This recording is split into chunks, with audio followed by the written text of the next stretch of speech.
በፀሐይ ስርዓታችን ዳርቻ ብርሃን በደከመበት ጨለማ ውስጥ የሰው ልጅ አይምሮ የሚፈትኑ ምስጢሮች ተገኝተዋል።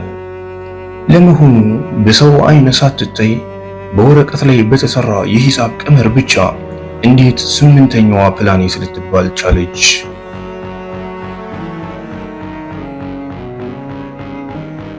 በሰዓት 2100 ኪሎ ሜትር የሚሮጥ አስፈሪ ነፋስ ውስጥ አልማዝን እንደ ክረምት ዶፍ የሚያዘንበው ያ ምስጢራዊ የተፈጥሮ አልኬሚ ምንድን ነው?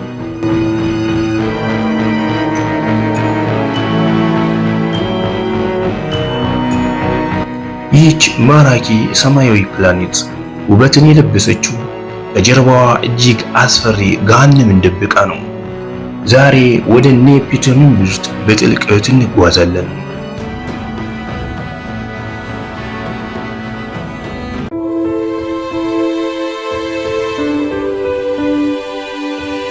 ኔፕቱን በታሪክ ውስጥ ልዩ ናት።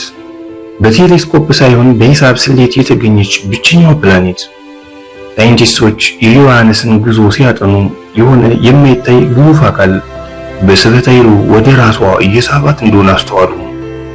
ፈረንሳዊው የሂሳብ ሊቅ ኦርባን ሌቪየር በ1846 እንደ ኢትዮጵያውያን አቆጣጠር የዚችን የማትታወቅ ፕላኔት ትክክለኛ ቦታ በሂሳብ ቀመር ብቻ አሰላም። የጀርመን ኦብዘርቫቶሪ ቴሌስኮፕ በተባለው ቦታ ላይ ሲያነጣጥር ኔፕቱን በትክክል እዚያው ቦታ ላይ ተገኘች።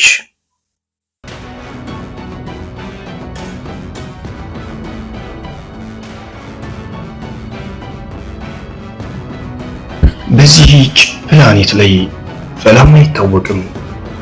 በፀሐይ ስርዓት ውስጥ እጅግ አስፈሪና ፈጣን ነፋስ የሚነፍሰው ኔፕቱን ላይ ነው። እዚያ የሚነፍሰው ነፋስ በፍጥነት በሰዓት እስከ 2100 ኪሎ ሜትር ይደርሳል። ይህ ፍጥነት በምድር ላይ ካሉ እጅግ ኃይለኛው አውሎ ነፋሳት በ5 እጥፍ የሚበልጥ ሲሆን በጦር አውሮፕላኖች የድምፅ ፍጥነት ክልል ውስጥ የሚመደብ ነው።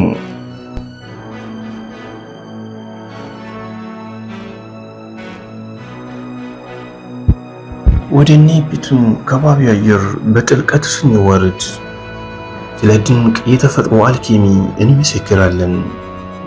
በኔፕቱን ውስጥ ያለው ከፍተኛ የሜቴን ጋዝ በፕላኔቷ እምብርት ብርቱ ሙቀትና ግፊት ወይም ፕሬሸር ምክንያት ይበታተናል። አረኑ ይጨምቅና ወደ ጠንካራ አልማዝነት ይለወጣል።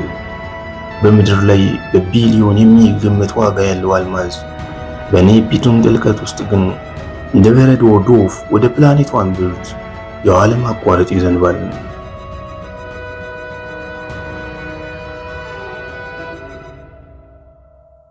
ለበርካታ አስርት ዓመታት የሰው ልጅ ኔፕቱን ጥልቅ ሰማያዊ ቀለም አላት ብሎ ያምን ነበር። ነገር ግን በቅርብ ጊዜ 2024 በተደረጉ ጥልቅ ጥናቶች ሳይንቲስቶች የድሮውን እውነታ ለውጠውታል። ኔፕቱን ቀደም ሲል በፎቶዎች ላይ እንደምናያት ጥቁር ሰማያዊ ሳትሆን ከዩራነስ ጋር በጣም የምትቀራረብ ፈዘዝ ያለ አረንጓዴ ሰማያዊ ቀለም አላት። የድሮዎቹ የቮዬጀር ፎቶዎች የፕላኔቷን ገጽታ በደንብ ለማጉላት ሲባል ቀለም ተጨምሮባቸው መሆኑ ነው። እንግዲህ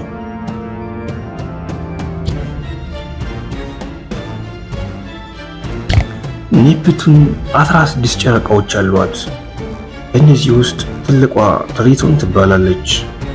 ትሪቶን በአጠቃላይ በአጽናፈ ዓለም ውስጥ ካሉት ትላልቅ ጨረቃዎች ሁሉ በተቃራኒ አቅጣጫ ወይም ሬትሮግሬድ ኦርቢት የምትሽከረከር ብቸኛው ዓለም ናት።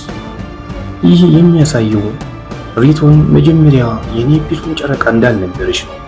ከፀሐይ ስርዓት ውጭ ካለው ከካይፐር ቀበቶ በረራ ላይ እያለች በኔፕቱን ኃይለኛ የስበት ኃይል ተጠልፋ የቀረች ባዕድ ዓለም ናት።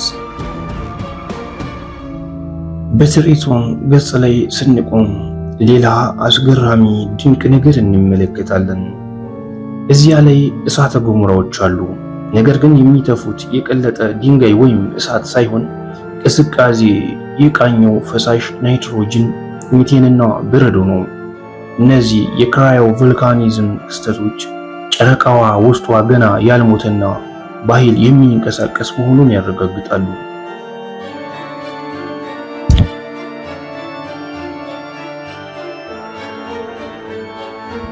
ቀለበት ያላቸው ፕላኔቶች ሲባሉ መላው ዓለም የሚያስበው ሳተርንን ብቻ ነው። ነገር ግን ኔፕቱንን የራሷ የሆኑ 5 ዋና ዋና ቀለበቶች አሏት። እነዚህ ቀለበቶች ከሳተርን ቀለበቶች በተለየ መልኩ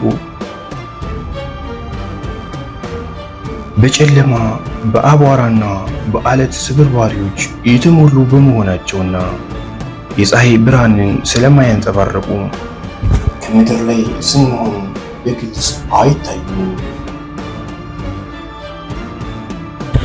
በ1989 ቮዬጀር 2 የተባለ መንኮራኩር ፕላኔቷን ሲያልፍ በገጿ ላይ ታላቁ ጥቁር ነጥብ የተባለ ምድርን የሚያክል ግዙፍ አውሎ ነፋስ አግኝቶ ነበር። ነገር ግን በ1994 የሀብል ቴሌስኮፕ ወደ ኔፕቱን ሲመለከት ያ አውሎ ነፋስ ሙሉ በሙሉ ጠፍቶ ነበር።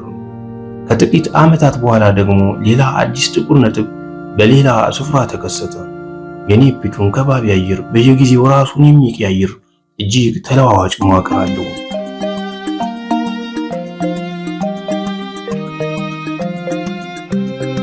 ኔፕቱን ከፀሐይ እጅግ በጣም የራቀች በመሆኗ የምታገኘው የብርሃንና የሙቀት መጠን በጣም አነስተኛ ነው። ነገር ግን የሚገርመው ይህች ፕላኔት ከፀሐይ ከምታገኘው ሙቀት ይልቅ እሷ ወደ ጠፈር የምታመነጨው የሙቀት ኃይል በ2 እጥፍ ይበልጣል። ይህ ከውስጧ የሚፈልቀው ከፍተኛ ሙቀት ከየት መጣ? ማእምራን እስካሁን ድረስ ሙሉ በሙሉ ሊፈቱት ያልቻሉት ድንቅ እንቆቅልሽ ነው።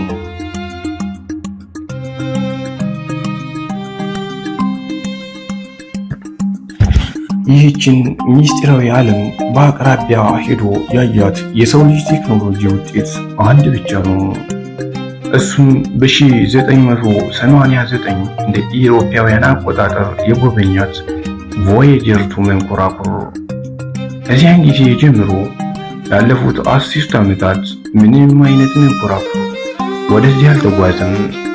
ኔፕቱን አሁን እዚያው በፀሐይ ስርዓት ዳርቻ ላይ የሰው ልጅ ዳግም መምጣት በዝምታ እየጠበቀች ትገኛለች። ኔፕቱን ውብ ግና አስፈሪ ድንቅ የሂሳብ ውጤት፣ የአልማዝ ዝናብን መገኛ፣ የፈጣን ነፋሳት ደግሞ መናኸሪያ። ይህች ሰማያዊ ዓለም ተፈጥሮ ምን ያህል ምስጢራዊና ታላቅ መሆኗን የምታሳየን ሕያው ምስክር ናት።